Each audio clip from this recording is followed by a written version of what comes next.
Ayo Nek, biar saya bantu. Ibu kenapa? Apa ibu terjatuh? Langit pagi itu masih berwarna kelabu ketika Dimas menatap bayangan dirinya di kaca lift. Seragam biru tuanya tampak kusam, celana sedikit longgar, dan sepatu hitamnya sudah kehilangan kilau. Tapi di balik itu, matanya tetap memancarkan semangat. Ia baru 2 minggu bekerja sebagai office boy di perusahaan besar milik seorang CEO wanita yang terkenal tegas sekaligus dingin, Nadia Prameswari. Nadia, janda berusia 32 tahun, dikenal sebagai wanita yang sempurna di mata banyak orang. Cantik, elegan, dan pintar. Namun, kepergian suaminya 5 tahun lalu membuatnya berubah dingin dan kaku. Baginya, dunia bisnis tidak mengenal belas kasihan. Suatu pagi, ketika Dimas sedang mengepel lantai di depan ruang rapat, langkah sepatu hak tinggi terdengar mendekat. "OB, kamu nggak lihat? Ini lantai kantor, bukan terminal." Suara dingin itu membuat Dimas refleks menunduk. "Maaf, Bu. Saya cuma..." "Cukup. Kalau mau kerja di sini, pelajari cara menjaga kebersihan tanpa mengganggu suasana." Potongnya tajam, menatapnya dengan tatapan yang membuat Dimas merasa kecil. Dimas menunduk dalam, menahan napas. "Baik, Bu Nadia." Wanita itu berlalu tanpa menoleh. Aroma parfum mewahnya tertinggal di udara. Sejak hari itu, Dimas jadi bahan olokan teman-teman kantornya. "Wah, OB baru udah kena semprot bos cantik. Hati-hati, nanti dipecat." Dimas hanya tersenyum tipis. Ia tak punya waktu untuk meladeni ejekan. Baginya, bekerja di sini adalah satu-satunya cara untuk membayar biaya sekolah adiknya di kampung. Namun takdir memang suka bercanda. Suatu sore, ketika kantor sudah sepi, Dimas melihat seorang wanita tua jatuh di parkiran belakang. Ia segera berlari. "Bu, ibu nggak apa-apa?" serunya panik. Wanita itu memegangi pergelangan kakinya yang terkilir. Dimas membantu, lalu membawanya ke ruang istirahat karyawan. Ia membalut luka itu dengan kain bersih dan memberi air minum. "Terima kasih, Nak. Aku cuma mau menunggu anakku menjemput. Dia kerja di sini," ucap wanita itu lirih. Dimas tersenyum lembut. "Gak apa, Bu. Ibu istirahat dulu. Saya yang jagain." Beberapa menit kemudian, pintu terbuka keras. Nadia muncul, wajahnya panik. "Mama!" serunya, berlari menghampiri. Dimas terkejut. Jadi, wanita yang ditolongnya tadi adalah ibunya CEO. Nadia memandang Dimas kaget. "Kamu yang nolong Mama?" "Iya, Bu. Saya cuma kebetulan lewat." Ia mengangguk kaku. "Terima kasih. Kamu boleh pulang lebih dulu." Tapi sejak hari itu, pandangan Nadia terhadap Dimas berubah. Di balik tatapan cueknya, ada rasa kagum yang tak bisa ia jelaskan. Ia mulai memperhatikan setiap gerak Dimas, cara ia sabar melayani, cara ia tersenyum saat disindir, dan cara ia menatap setiap orang dengan tulus meski sering dihina. Tanpa disadari, rasa dingin di hati Nadia mulai mencair sedikit demi sedikit. Namun bagi Dimas, hidup masih panjang dan berat. Ia tak pernah bermimpi menjadi siapa-siapa. Ia hanya ingin bertahan. Sampai suatu hari, nasib membawanya bukan hanya sebagai OBE, tapi sebagai penyelamat dan cinta dalam hidup Nadia sendiri. Sejak malam itu, nama Dimas perlahan mulai terdengar di ruang-ruang kantor. Tak ada yang tahu pasti kenapa, tapi beberapa staf mulai memperlakukannya sedikit lebih sopan. Mungkin karena kabar tersebar bahwa ia telah menolong ibu dari sang CEO, meski Dimas sendiri tak pernah membicarakannya. Ia tetap datang paling pagi, menyapu lantai, menyiapkan kopi, dan memastikan ruang rapat bersih sebelum para eksekutif berdasi datang. Namun, Nadia berbeda. Ia sering memperhatikan Dimas diam-diam dari balik kaca ruangannya. Anak itu berbeda, pikirnya. Ada ketenangan dalam cara Dimas bekerja. Tak pernah mengeluh, tak pernah menuntut, bahkan saat diejek rekan kerjanya. Suatu hari, Ibu Nadia datang lagi ke kantor, kali ini berjalan dengan tongkat kecil. "Dimas, Nak, sini sebentar," panggilnya lembut. "Iya, Bu," sahut Dimas sambil menunduk sopan. "Terima kasih ya waktu itu. Kalau bukan kamu, mungkin Mama Nadia jatuh di jalanan sendirian." "Ah, nggak perlu berterima kasih, Bu. Saya cuma manusia biasa, dan kebetulan bisa bantu," jawab Dimas tulus. Nadia yang kebetulan lewat, mendengar percakapan itu. Bibirnya terdiam, namun hatinya bergetar. Sudah lama ia tak melihat seseorang berbicara dengan ibunya tanpa pamrih. Biasanya, orang hanya bersikap manis karena tahu siapa ibunya. Dimas, panggil Nadia singkat. Dimas segera berdiri tegak. Iya, Bu Nadia. Mulai minggu depan, kamu bantu bagian administrasi di lantai 2. Saya mau lihat seberapa cepat kamu belajar. Ucapnya tanpa menatap langsung. Dimas terdiam, tak percaya. Maaf, Bu, saya? Saya cuma Kalau saya bilang kamu bisa belajar, berarti kamu bisa. Jangan buang kesempatan. Hari-hari berikutnya menjadi awal perubahan besar. Dimas mulai belajar mengetik laporan, menyalin data, dan membantu staf administrasi. Beberapa rekan kerjanya mencibir, menganggap Dimas sedang mencari muka. Tapi Dimas tidak peduli. Ia mengingat wajah ibunya di kampung, yang menatapnya dengan penuh harap tiap kali mereka berbicara lewat telepon. Suatu malam, ketika semua karyawan sudah pulang, Dimas masih duduk di depan komputer, berusaha memahami laporan keuangan. Lampu kantor tinggal separuh menyala. Suasananya sunyi. Lalu terdengar langkah sepatu pelan dari belakang. Kamu belum pulang? Suara itu lembut kali ini, bukan dingin seperti dulu. Dimas menoleh. Belum, Bu Nadia. Saya lagi belajar biar besok nggak salah input. Nadia mendekat, menatap layar yang penuh angka dan tabel. Kamu nggak harus begini, Dimas. Ini bukan tanggung jawab OBE. Saya tahu, Bu. Tapi kalau saya bisa belajar lebih banyak, mungkin saya bisa bantu lebih banyak juga. Kalimat itu sederhana, tapi Nadia menatapnya lama. Ada ketulusan yang menembus dinginnya dinding hatinya. Tanpa sadar, senyum kecil terbit di bibirnya. Kamu aneh, katanya pelan. Mungkin, Bu. Tapi saya cuma ingin berguna. Nadia menunduk sejenak, lalu berkata, kamu tahu, dulu almarhum suamiku juga sering bilang begitu. Kita hidup bukan buat dihormati, tapi buat bermanfaat. Dimas terdiam. Ia baru kali ini mendengar sisi lembut dari wanita yang dulu menegurnya di depan umum. Beliau orang baik. Ya, Bu? Iya, terlalu baik sampai aku takut kehilangan siapapun lagi. Jawab Nadia, matanya menerawang. Suasana jadi hening. Hanya bunyi detik jam yang terdengar. Dimas tak tahu kenapa, tapi ia ingin berkata, kadang orang baik memang pergi duluan, Bu. Tapi kebaikannya, selalu ninggalin jejak di hati orang lain. Nadia menatapnya lama. Ada rasa hangat yang mulai tumbuh, tapi juga ketakutan yang belum bisa ia jelaskan. Ia lalu berkata pelan, sudahlah, pulanglah. Besok kamu mulai kerja di meja depan saya. Saya mau lihat kerja keras kamu dari dekat. Dimas menunduk hormat. Siap, Bu Nadia. Saat Dimas melangkah pergi, Nadia menatap punggungnya lama. Ada sesuatu dalam diri lelaki sederhana itu yang mengingatkannya pada masa lalu. Masa ketika cinta, kesetiaan, dan kejujuran masih berarti. Dan malam itu, untuk pertama kalinya setelah sekian tahun, Nadia tersenyum bukan karena karirnya, tapi karena seseorang bernama Dimas. Bab 3, Antara Tugas dan Perasaan. Pagi itu, suasana kantor lebih ramai dari biasanya. Semua mata tertuju pada satu pemandangan yang tidak biasa. Seorang OB kini duduk di meja kecil tepat di depan ruang CEO. Dimas mengenakan kemeja putih bersih dan celana hitam polos. Seragam lusuhnya kini tergantung rapi di rumah. Lihat tuh, si OB jadi asisten pribadi bos. Bisik salah satu karyawan perempuan. Wah, mungkin ada bakat tersembunyi. Atau mungkin karena sesuatu yang lain. Timpal yang lain sambil tersenyum sinis. Dimas mendengarnya, tapi ia memilih diam.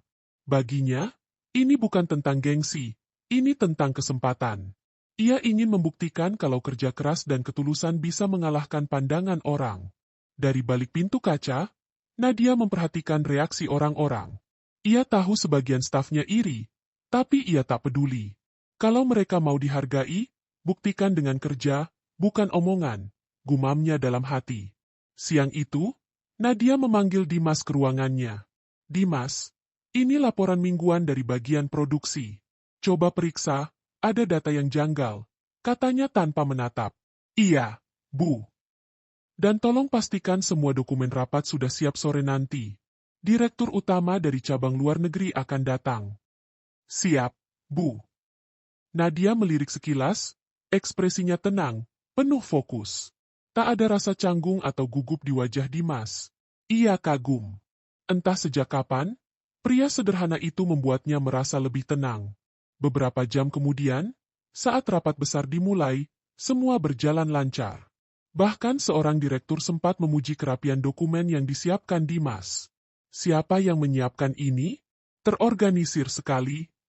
Nadia menatap Dimas sejenak, lalu berkata, "Staf saya." Dimas menunduk, menahan senyum kecil. Itu mungkin pujian sederhana, tapi baginya terasa seperti penghargaan besar. Namun, tak semua orang senang. Maya, sekretaris pribadi Nadia yang sudah lama bekerja di sana, merasa posisinya terancam. Sejak Dimas hadir, Nadia mulai sering meminta bantuannya, bahkan hal-hal kecil yang dulu dipercayakan pada Maya. Cowok miskin sok suci. Lihat saja, dia nggak akan bertahan lama di sini. Bisiknya penuh iri di pantry.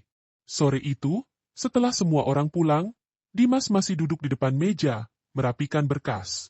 Nadia keluar dari ruangannya, membawa secangkir kopi. "Kamu belum pulang lagi?" Dimas tersenyum. "Belum, Bu. Saya mau pastikan semua laporan besok pagi udah rapi." Nadia meletakkan secangkir kopi di mejanya. "Minum dulu. Kamu nggak perlu terlalu keras pada diri sendiri." Dimas terkejut. "Bu, Nadia bikin kopi buat saya?" "Jangan salah paham. Itu kopi sisa rapat." Jawabnya cepat, tapi pipinya sedikit memerah. Keduanya tertawa kecil, mencairkan suasana yang biasanya kaku. Dalam tawa itu, ada sesuatu yang hangat, sesuatu yang tak perlu diucapkan tapi terasa jelas. Lalu tiba-tiba, lampu di lantai itu padam. Listrik mendadak mati. "Wah, sepertinya ada gangguan, Bu. Tunggu sebentar, saya cek ruang panel," kata Dimas sambil berdiri. "Tunggu. Jangan pergi sendirian. Lantai ini bisa gelap total," ucap Nadia agak panik. "Tenang, Bu. Saya udah biasa kok kerja di kondisi gelap." Ia berjalan perlahan, menyalakan senter dari ponselnya. Tapi baru beberapa langkah, terdengar suara benda jatuh dari arah tangga. "Bu Nadia!" seru Dimas. Ia segera kembali dan menemukan Nadia tersandung kabel. Ia buru-buru membantu, tangannya memegang tangan lembut wanita itu. "Maaf, Bu, saya..." "Tidak apa," jawab Nadia pelan, tapi jantungnya berdegup cepat. Cahaya senter menyorot wajah Dimas yang begitu dekat. Tatapan itu membuat waktu seolah berhenti sejenak. Begitu listrik menyala kembali, keduanya buru-buru menjauh, menahan rasa canggung. "Terima kasih, Dimas," ucap Nadia pelan. "Sama-sama, Bu." Setelah itu, mereka tak banyak bicara. Tapi sejak malam itu, ada perubahan halus di antara mereka. Nadia mulai tersenyum saat Dimas datang pagi-pagi, kadang tanpa sadar memuji hasil kerjanya. Sedangkan Dimas mulai menyadari bahwa hatinya kini sering berdebar setiap kali melihat tatapan dingin yang perlahan berubah hangat itu. Namun, di balik semua kebersamaan itu, bayangan masa lalu masih menghantui Nadia. Ia takut jatuh cinta lagi. Ia takut kehilangan lagi. Dan tanpa mereka sadari, rasa yang tumbuh itu akan segera diuji, bukan oleh cinta, tapi oleh sebuah rahasia besar yang akan mengubah hidup mereka berdua. Bab 4 Rahasia di balik nama Dimas. Beberapa minggu berlalu sejak malam gelap itu. Suasana di kantor terasa sedikit berbeda. Banyak yang mulai menghormati Dimas. Bahkan mereka yang dulu mencibirnya kini segan berbicara kasar. Tapi perubahan itu juga menimbulkan jarak. Orang-orang mulai berbisik-bisik setiap kali Dimas dan Nadia terlihat berbicara terlalu dekat. "OB jadi dekat sama CEO. Dunia benar-benar aneh sekarang," gumam salah satu staf pria sambil melirik sinis. "Siapa tahu OB itu punya maksud tersembunyi," tambah Maya, yang diam-diam masih menyimpan rasa iri. Namun Dimas tak peduli. Ia hanya bekerja dengan sepenuh hati. Ia tahu betul bagaimana rasanya dipandang rendah. Jadi ia memilih membuktikan lewat kerja, bukan kata. Sore itu, Dimas sedang membawa setumpuk dokumen ke ruang rapat. Tapi di tengah jalan, ia tak sengaja mendengar dua direktur berbicara di ruang sebelah. Perusahaan ini mulai berubah sejak Dimas itu datang. Bos kita jadi lebih lembut, lebih sering senyum. Jangan-jangan anak itu punya rencana besar. Aku juga curiga. Katanya dia bukan orang biasa. Dulu sempat kerja di perusahaan besar, tapi mengundurkan diri tiba-tiba. Dimas terdiam di balik pintu. Matanya menatap kosong. Ia tak menyangka masa lalunya perlahan mulai terendus. Ya, dulu Dimas bukan hanya seorang OBE. Ia pernah menjadi staf magang di perusahaan ternama. Tapi sebuah fitnah membuatnya dipecat. Ia dituduh mencuri uang perusahaan padahal semua bukti telah direkayasa oleh rekan yang iri padanya. Sejak itu, ia menghilang dari dunia kerja dan memulai hidup baru dari bawah, sebagai OBE di perusahaan Nadia. Malamnya, saat semua sudah pulang, Nadia memanggil Dimas ke ruangannya. Dimas, boleh saya tanya sesuatu? Tentu, Bu. Benarkah kamu dulu pernah bekerja di perusahaan lain? Aku sempat dengar dari beberapa direktur. Dimas terdiam. Ia tahu, inilah saatnya jujur. Iya, Bu. Saya pernah magang di PT Riana Global. Tapi, saya keluar karena difitnah mencuri uang proyek. Padahal saya tidak melakukannya. Nadia menatapnya lama. Kenapa tidak membela diri? Sudah, Bu. Tapi waktu itu saya nggak punya kekuatan. Nggak ada yang percaya pada OB kecil seperti saya. Jadi saya memilih diam dan mulai dari nol. Hening. Hanya bunyi pendingin ruangan terdengar. Nadia merasa dadanya sesak. Ia teringat betapa seringnya ia sendiri menilai seseorang dari penampilan, termasuk Dimas dulu. Kamu tahu, Dimas, ucapnya pelan, aku dulu juga sering menilai orang terlalu cepat. Tapi kamu mengajarkan aku banyak hal. Dimas tersenyum lembut. Saya nggak ngajarin apa-apa, Bu. Saya cuma berusaha bertahan. Tepat saat itu, pintu diketuk keras. Maya muncul sambil membawa map. Maaf, Bu Nadia, tapi saya pikir ibu perlu tahu sesuatu. Ia meletakkan map itu di meja. Di dalamnya ada fotokopi dokumen lama, data kasus lama Dimas di PT Riana Global. Ini bukti, Bu. Lelaki ini pernah tersangkut masalah keuangan. Saya takut nama perusahaan ibu tercemar kalau terus dekat dengannya. Ujar Maya dengan nada tajam. Nadia menatap dokumen itu, lalu memandang Dimas. Lelaki itu hanya menunduk, tak membela diri. Maya, suara Nadia tenang namun tegas. Kalau kamu mau bicara soal bukti, seharusnya kamu pastikan dulu kebenarannya. Aku percaya Dimas bukan orang seperti itu. Maya terdiam, tak menyangka pembelaan itu keluar begitu cepat. Tapi, Bu, cukup. Silakan keluar. Begitu Maya pergi, Nadia menatap Dimas dengan tatapan lembut. Kamu nggak perlu takut, Dimas. Aku percaya kamu. Mata Dimas berkaca-kaca. Terima kasih, Bu Nadia. Saya nggak tahu harus ngomong apa.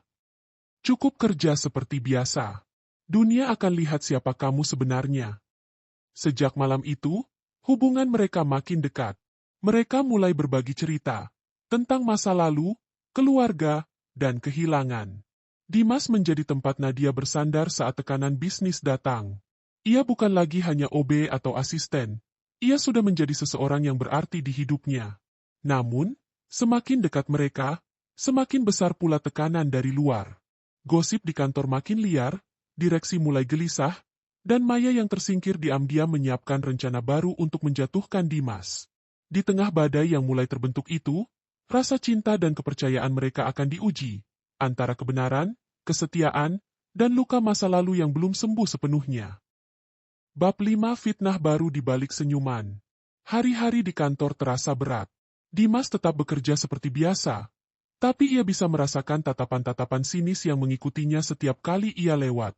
Kabar soal masa lalunya sudah menyebar, dan meskipun Nadia sudah membelanya, gosip tetap saja berputar. Namun, di balik semua itu, ada seseorang yang diam-diam menyalakan api kebencian, Maya. Ia tak bisa menerima kenyataan bahwa Dimas, seorang OBE, kini begitu dekat dengan sang CEO yang dulu bahkan tak pernah menatapnya lama. Suatu malam, Maya memanfaatkan celah. Ia menyalin data dari komputer kantor dan memindahkannya ke laptop Dimas yang sering ia tinggalkan di meja. Lalu ia menyiapkan laporan palsu yang menyebut Dimas terlibat dalam kebocoran data perusahaan. Keesokan paginya, Nadia dipanggil ke ruang direksi. Wajahnya tegang. Bu Nadia, ujar salah satu direktur dengan nada serius, kami menemukan bukti bahwa ada file penting bocor ke pihak luar, dan semua jejak digital mengarah ke akun milik Dimas. Nadia tercengang. Itu tidak mungkin. Data tidak berbohong, Bu. Kami sarankan untuk menonaktifkan Dimas sampai penyelidikan selesai. Nadia menatap layar laptop yang menampilkan bukti palsu. Hatinya berdebar. Ia tahu Dimas tak mungkin melakukan hal seperti itu, tapi bukti itu tampak begitu meyakinkan. Sore harinya, Dimas dipanggil ke ruangannya. Dimas, aku ingin dengar langsung darimu, ujar Nadia pelan. Ada laporan kalau kamu terlibat kebocoran data perusahaan. Apa benar? Wajah Dimas memucat. Tidak, Bu. Demi Tuhan, saya nggak pernah sentuh data itu. Laptop saya memang sering saya tinggal di meja. Mungkin ada yang... Nadia menatapnya dalam, mencari kejujuran di matanya. Ia menemukan ketulusan yang sama seperti dulu, tulus dan jujur tanpa topeng. Aku percaya kamu, ucap Nadia akhirnya. Tapi kita harus buktikan bersama. Mereka pun bekerja diam-diam. Dimas membantu mencari log sistem, dan dengan bantuan salah satu staf IT yang diam-diam memihak mereka, akhirnya terungkap bahwa akun Dimas digunakan secara jarak jauh dari komputer lain. Dan komputer itu milik Meh. Ketika bukti itu dibawa ke direksi, suasana rapat memanas. Ini kebohongan besar, seru salah satu direktur yang membela Maya. Namun Nadia dengan tenang menampilkan log asli di layar. Lihat waktu akses dan alamat IP-nya.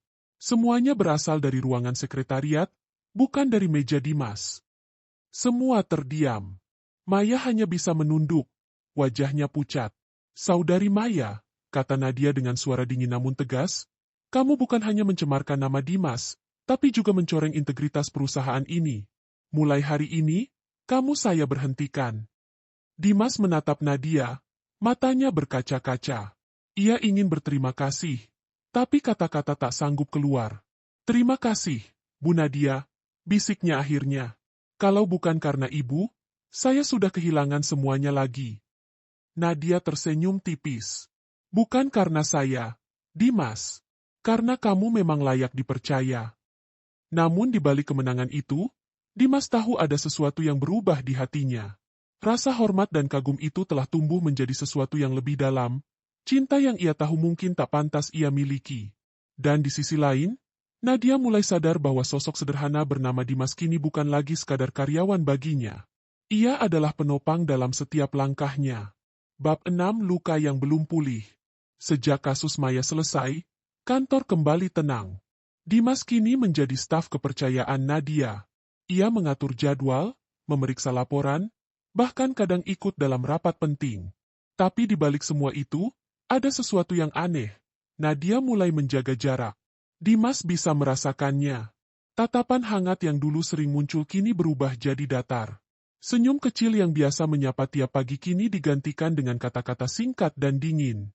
Suatu sore, Dimas memberanikan diri mengetuk pintu ruang CEO.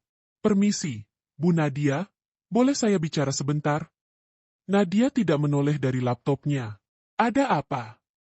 Saya cuma mau tahu, apakah saya melakukan kesalahan? Nadia terdiam. Ia menutup laptopnya, menatap Dimas dengan mata yang lelah. Tidak, Dimas. Kamu nggak salah. Justru kamu terlalu benar, katanya lirih. Dimas kebingungan. Maksud ibu? Dimas, aku ini janda. Usia jauh di atas kamu. Orang di luar sana sudah mulai bicara hal yang aneh. Aku nggak mau kamu disakiti hanya karena dekat denganku. Dimas menunduk. Saya nggak peduli omongan orang, Bu. Saya cuma ingin tetap di sini, kerja dengan ibu. Tapi aku peduli, Dimas. Aku sudah kehilangan satu orang yang aku cintai karena aku terlalu percaya. Aku nggak mau kehilangan lagi. Kata-kata itu menembus hati Dimas. Ia ingin mengatakan bahwa perasaannya tulus, bahwa ia tidak mencari apapun selain kesempatan untuk membuat Nadia bahagia. Tapi ia tahu, cinta kadang tidak cukup untuk melawan luka masa lalu. Hari-hari berikutnya terasa sepi. Dimas tetap bekerja seperti biasa, tapi hatinya kosong. Ia mencoba menenangkan diri dengan mengunjungi ibunya di kampung. Di sana, Di rumah sederhana di pinggir sawah, ibunya memegang tangannya dan berkata lembut, "Kalau kamu mencintai seseorang, nak, jangan menyerah hanya karena luka masa lalu. Kadang cinta itu sembuh bukan dengan waktu, tapi dengan kesungguhan." Kata-kata itu terpatri di hati Dimas. Ia tahu, ia tidak boleh pergi diam-diam. Ia harus berjuang. Ketika ia kembali ke kota seminggu kemudian, kabar mengejutkan datang, ibu Nadia jatuh sakit. Tanpa pikir panjang, Dimas berlari ke rumah sakit tempat Nadia menjaga ibunya. Di sana, ia melihat Nadia duduk di tepi ranjang, menggenggam tangan ibunya dengan mata sembab. "Bu Nadia," panggil Dimas pelan. Nadia menoleh, matanya merah. "Mama koma." "Dimas?" Suaranya pecah. Tanpa banyak kata, Dimas mendekat, memeluk bahunya dengan lembut. Untuk pertama kalinya, Nadia menangis dalam pelukan seseorang setelah bertahun-tahun menahan diri. Dan di ruang putih penuh aroma obat itu, tanpa mereka sadari, cinta yang mereka coba tolak ini tumbuh semakin kuat. Bukan karena kata-kata, tapi karena air mata dan ketulusan. Bab 7 Saat air mata menyatukan. Malam itu rumah sakit sunyi. Hanya suara monitor detak jantung dan langkah suster yang terdengar. Dimas duduk di kursi kecil di depan kamar pasien, menatap Nadia yang belum juga berpaling dari ibunya. Rambutnya terurai berantakan, wajah cantiknya tampak letih, tapi di mata itu, ada kekuatan luar biasa. Sejak hari pertama ibunya dirawat, Dimas tak pernah meninggalkannya. Ia mengurus obat, membantu membeli makanan, bahkan menemani Nadia bergantian di malam hari.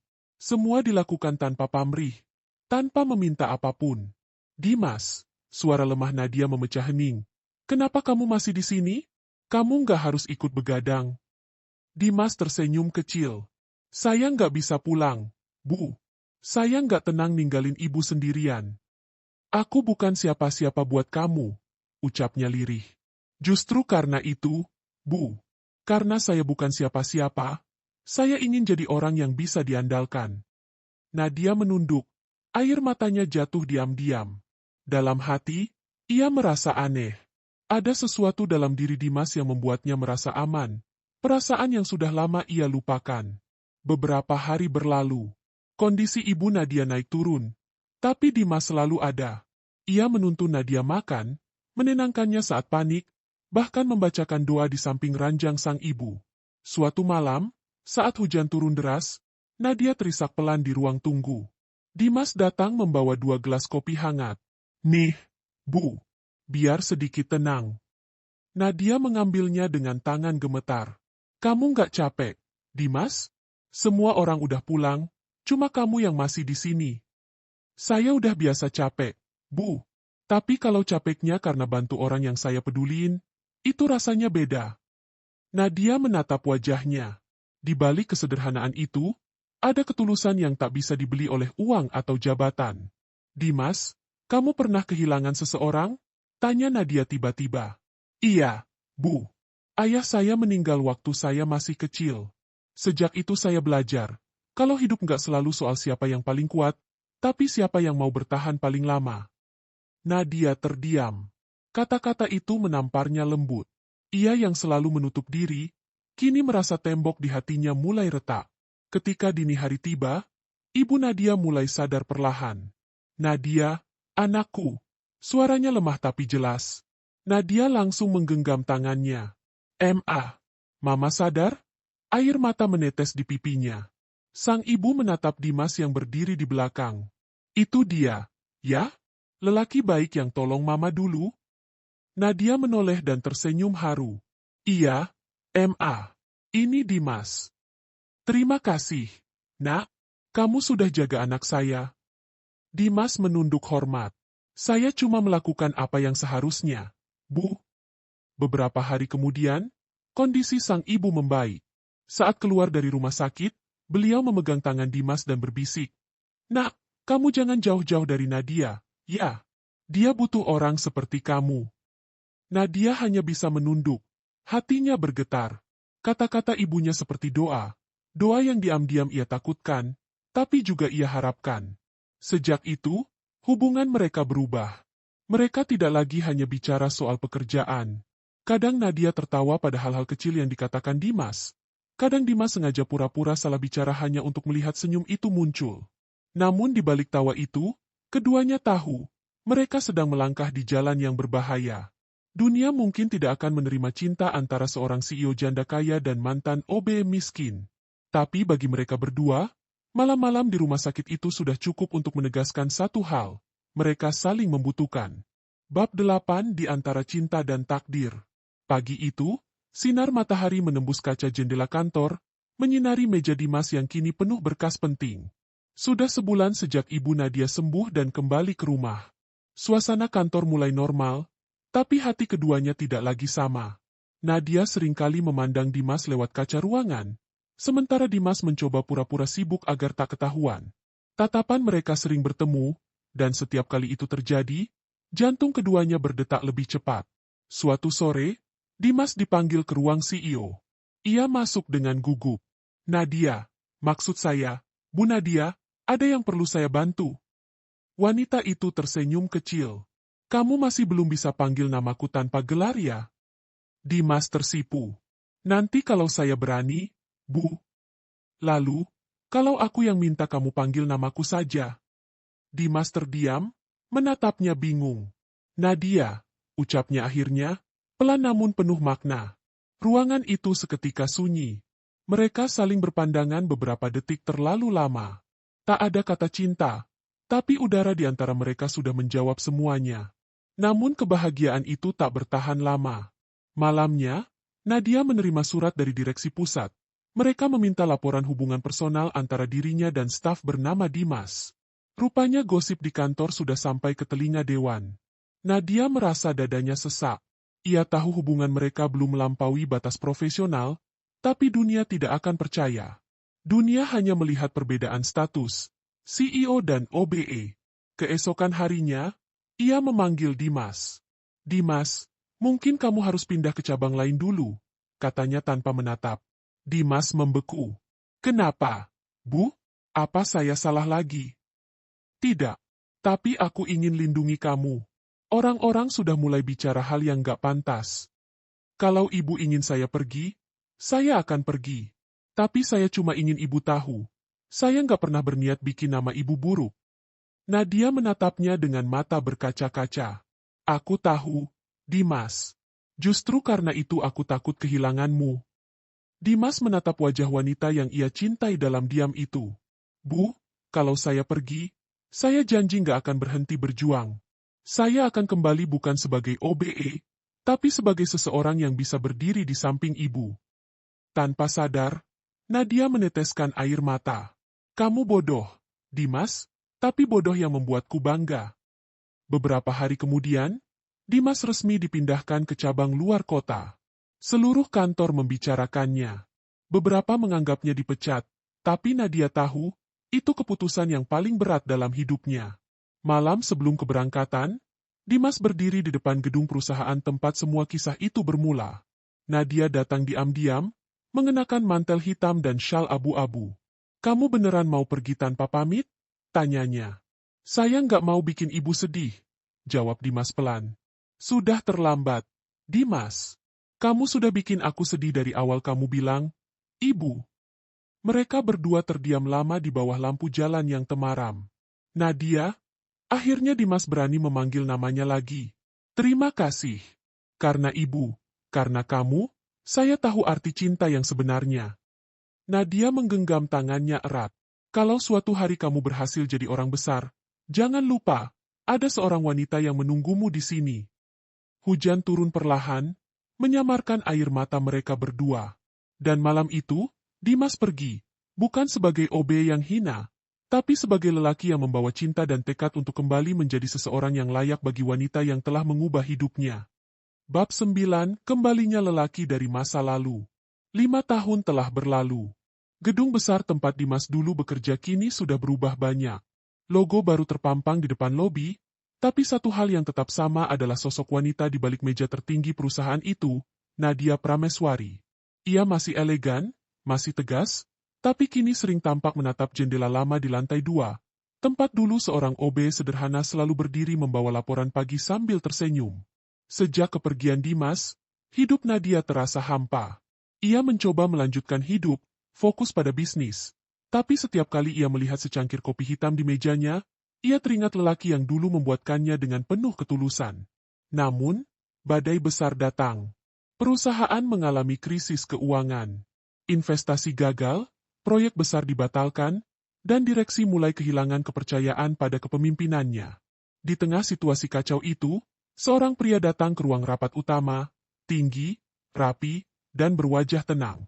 "Permisi, saya dijadwalkan bertemu dengan Ibu Nadia Prameswari," ucapnya pada resepsionis. Begitu pintu terbuka, Nadia menatapnya, dan waktu seolah berhenti. "Dimas?" Suaranya nyaris berbisik. Lelaki itu tersenyum. "Sudah lama ya, Bu Nadia?"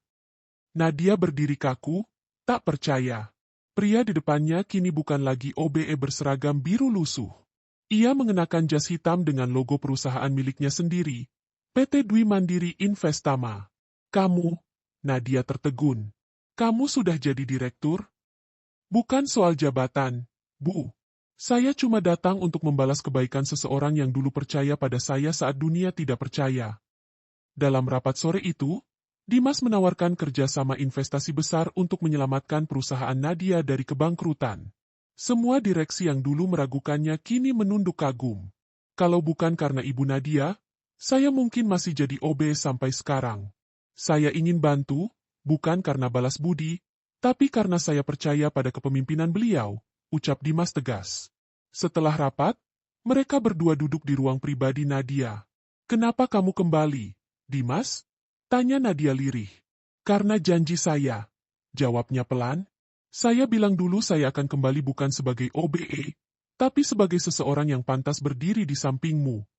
Nadia menatap matanya lama. "Kamu nggak berubah, Dimas. Masih bicara dengan hati. Dan kamu masih secantik dulu, Bu Nadia," jawab Dimas dengan senyum hangat. Malam itu, saat mereka makan malam bersama membahas kerjasama bisnis, suasana terasa seperti dulu. Ada tawa kecil, ada nostalgia, dan di sela semua kesibukan, mata mereka bertemu berkali-kali. Namun, kini tak ada lagi batas antara atasan dan bawahan. Yang tersisa hanya dua hati yang saling memahami, dan dua luka lama yang perlahan sembuh oleh waktu. Sebelum pulang, Dimas berkata pelan, "Kalau boleh jujur, saya datang bukan hanya karena bisnis. Saya datang karena rindu." Nadia terdiam. Air matanya menetes perlahan. "Kamu tahu, Dimas, 5 tahun aku pura-pura kuat. Padahal setiap pagi aku selalu menunggu seseorang datang dengan senyum dan secangkir kopi." Dimas menggenggam tangannya pelan. "Kalau begitu, izinkan saya datang lagi, bukan sebagai tamu, tapi sebagai bagian dari hidupmu." Bab 10 Cinta yang kembali berlabuh. Kerjasama antara perusahaan Nadia dan Dimas berjalan sukses besar. Dalam waktu setahun, perusahaan bangkit kembali. Para direksi yang dulu mencemooh Dimas kini menaruh hormat padanya.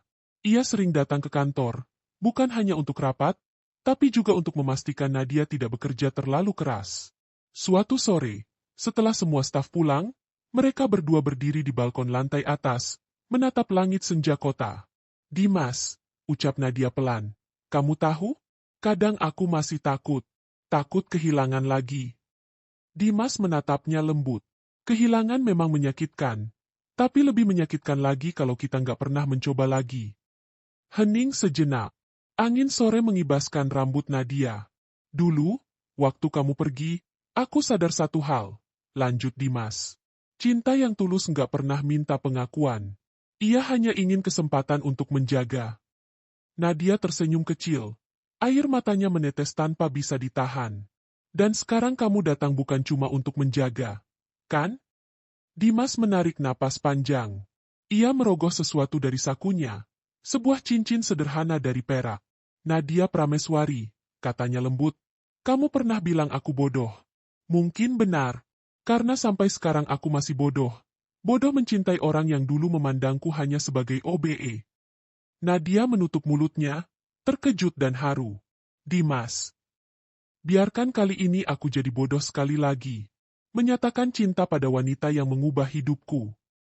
Air mata jatuh di pipinya.